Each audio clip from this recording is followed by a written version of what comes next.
موسم ہیمانوتی کے لاہور سینٹر سے محسن نواز اور وصال. محسن نواز شو آپ سن رہے ہیں اور جناب ہم نے ریوائز کی بات کی ہے.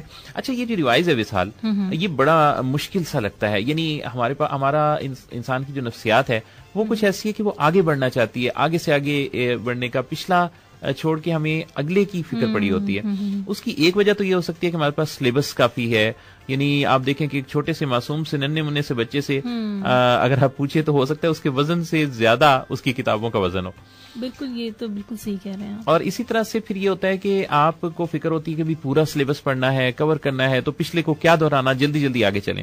لیکن جلدی جلدی آگے چلنے میں پچھلا بھولتا جائے تو یہ تو گھاٹے کا سودا ہے. اس کے لیے وہ مثل مشہور ہے نا, صبر کا پھل میٹھا ہوتا ہے. اگر ہم آہستہ آہستہ کریں, ریوائز کرتے رہیں تو اس میں زیادہ کامیابی ہوتی ہے. ایکچولی امتحان میں نمایاں کامیابی کے لیے کچھوے کو فالو کرنا پڑے گا, کیونکہ سارا سال ریگولر بیسس پہ اگر آپ ایک جیسا معمول رکھتے ہوئے پڑھیں گے تو آپ کو آخری دن بے چینی اور گھبراہٹ سے نہیں گزارنے پڑیں گے, اور آپ بڑے اطمینان کے ساتھ سلولی اپنی منزل کی طرف رواں رہیں گے. اس کے لیے میں سکاکی کا آپ کو بتاؤں, وہ ایک بہت بڑے عالم دین تھے. انہوں نے تالے بنانے کا کام تھا. انہوں نے کہا کہ اس وقت جو تھے نا علماء دین کی بہت عزت کی جاتی تھی. انہوں نے سوچا کہ میں بھی عالم دین بنتا ہوں نا, تو وہ جو پڑھتے تھے وہ بھول جاتے تھے, جو سیکھتے تھے وہ بھول جاتے تھے.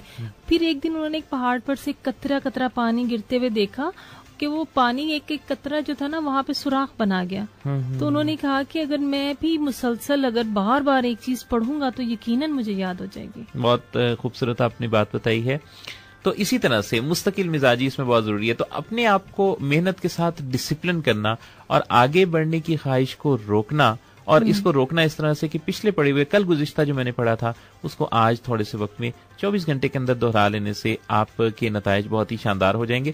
اچھا جی, ایک گیت ہے اور گیت بڑی دلچسپ ہے, اور میں آپ کو بتاؤں کہ قومی سطح پہ آپ یہ دیکھیں کہ آج کے نوجوانوں میں سے کئی میں آپ کو یہ عادات و خصائل بدرجہ اتم جو ہیں وہ ملیں گی.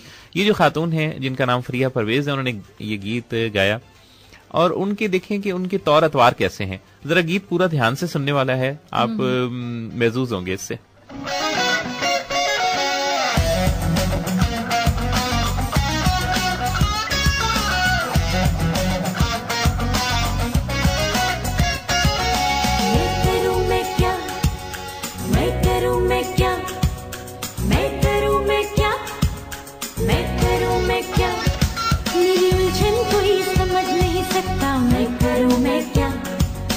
کپڑا نظر میں نہیں میری جچتا, میں کروں میں کیا, مجھے اپنی پسند کے شوز نہیں ملتے, میں کروں میں کیا, میری آنکھ صبح جلدی نہیں کھلتی, میں کروں میں کیا, او میں لیٹ ہو گئی, پھر مسٹیک ہو گئی, او میں لیٹ ہو گئی, پھر مسٹیک ہو گئی, مجھے اس نے کہا I'm sorry اور میں پیٹ ہو گئی, او میں لیٹ ہو گئی, ہو گئی, او میں لیٹ ہو گئی.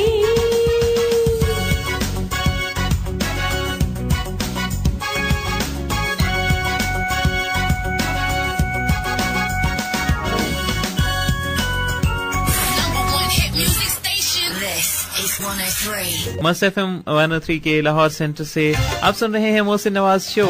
جن سننے والوں نے ابھی ابھی ٹیون کیا ہے, ہمیں جوائن کیا ہے, ان کو خوش آمدید کہہ رہے ہیں. محمد محسن نواز اور وصال.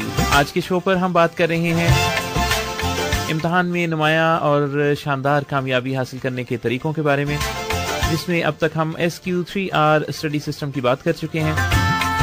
مزید کچھ سجیشنز ہم شو پر ڈسکس کر رہے ہیں, اور کچھ ہی دیر میں آپ کو سپر لرننگ کی ٹیکنیکس بتانے والے ہیں. اچھا جی, ہم بات جو کر رہے تھے تو اس میں کچھ چیزیں یہ بھی تھیں کہ ہم جب اپنی کسی اسٹڈیز میں ہوتے ہیں تو ہمارا مقصد تعلیم کا پیارا ہونا اور ہمیں یاد رہنا یہ بہت ضروری ہے,